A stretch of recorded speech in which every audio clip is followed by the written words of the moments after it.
Let's talk about why everybody's leaving California nowadays. So many YouTubers are talking about moving out California. Even Elon Musk mentioned it a few times. What are we gonna do here in California if Elon Musk moves out? I don't know. For example, Graham Stephen is finally moving to Las Vegas. We're practically neighbors with Graham, and I think he lives a couple of blocks away from me, somewhere in Culver City, or at least somewhere in west side of Los Angeles. And yeah, I was hoping to make a collaboration video someday with Graham because, well, he has truly changed my life and the way I look at my finances, the way I look at my wealth. And all I can just say, Graham, thank you so much. You're my true inspiration.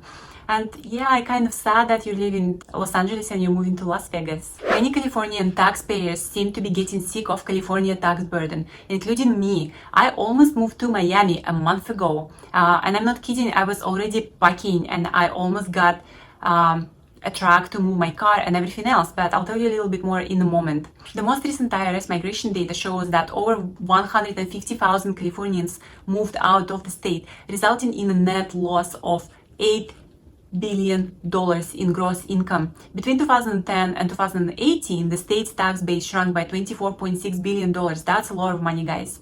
So, to avoid such big losses, the California lawmakers proposed an exit tax to ensure that no one escapes the loving embrace of the Californian IRS. A person subject to the tax who chooses to leave California state would be subject to a state tax for 10 years at a sliding scale, starting at 1.8% exit tax and then slowly going down year after year for 10 years. 10 years, guys. Well, this proposal is very unconstitutional. It's against constitutional rights for you to move and relocate and travel. And California wants to impose that tax even if you travel abroad, if you move abroad. So apparently such tax already exists in Washington state. Let me tell you a little bit more about it.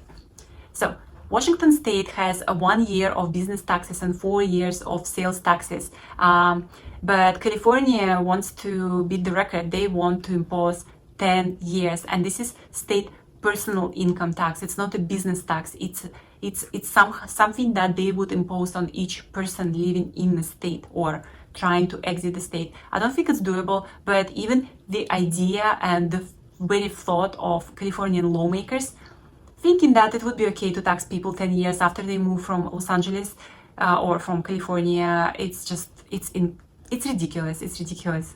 Especially because people moving out of California would no longer enjoy state services. And what about the double taxation? Because once you move to another state, you're taxed in another state, so you pay taxes in there and you pay taxes in your state as well. So the main reason everybody wants to leave California and move away from California is the highest state income tax in the country.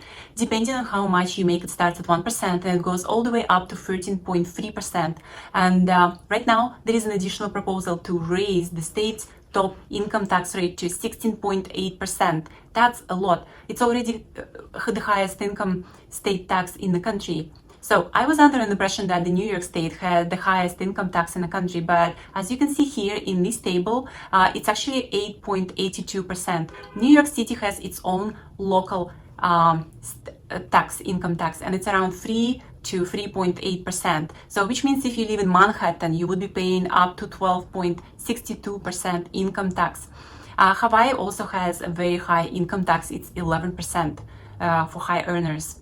And you don't pay any state income tax if you live in Nevada, which is Las Vegas, and Florida, Texas, Alaska, South Dakota, or Washington state, or Wyoming. All of these states do not have any state income tax, $0 state income tax, which means if you move to one of those states, you will get to keep the 13.3% of your earnings all to yourself, moving away from California. So just to show you how much you could pocket if you live in Florida. Here you go. If you make $1 million, this is how much you would save per year. That's a lot of money. I think it's a lot of money. So if you don't make enough money, if your salary is pretty low, you would not see a big difference moving to another state. But if you're a YouTuber, if you make $1 million a year or more, then moving out of state makes total sense.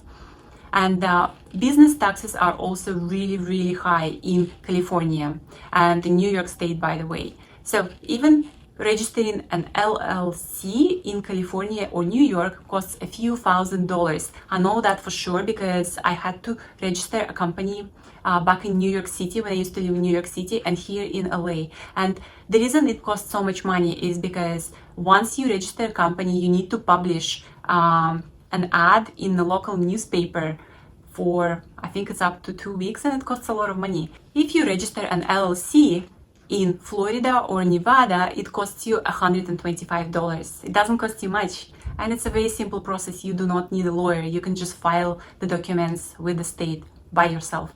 And there is no corporate income tax or personal income tax in Nevada or Florida.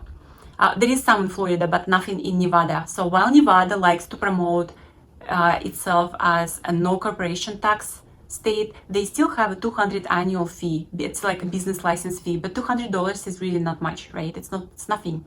If you open an LLC or sole proprietorship or an S corporation in Florida, you don't pay state income tax. Also, when it comes to trading stocks and selling shares, this is the only reason why everybody working on Wall Street in New York is retiring in Florida. If you have shares that you want to sell after you retire, it makes total sense to move to Florida because after 6 months of establishing residency over there, you can sell shares and you pay much less in capital gain tax. So I almost moved to Miami and 1 month ago, and my decision was very easy to make. The ocean is much warmer in Miami. Frankly, I cannot swim in the ocean in LA. It's just way too cold. But in Miami, you can swim all year around. Also, property prices and rent is much cheaper in Miami. Also, Miami has very small islands all over the place, so you can just go sail from one island to another island, and I love sailing, so for me it was not a brainer. It was like, yeah, I can move to Miami anytime, like anytime. But there are some alligators, but I mean, I don't think alligators eat grown-ups or adults. Well, I hope not. Sharks in the ocean, yeah, I don't think I can swim that far to be eaten by a shark in Miami. So I think I'm pretty safe moving to Miami. And it's still on the plate. So I might be moving to Miami sometime next year. I'm not totally ruled it out. Right now, I've decided to stay in LA for a number of reasons. Because I want to see what happens to the house market. I still think that the house market in LA has more potential next year than Miami market. Miami market right now has many properties available to buy. But it's incredible to think that Californian government can just tax you whatever they want, and they think that you'll stick around just because, I don't know, because what's the reason?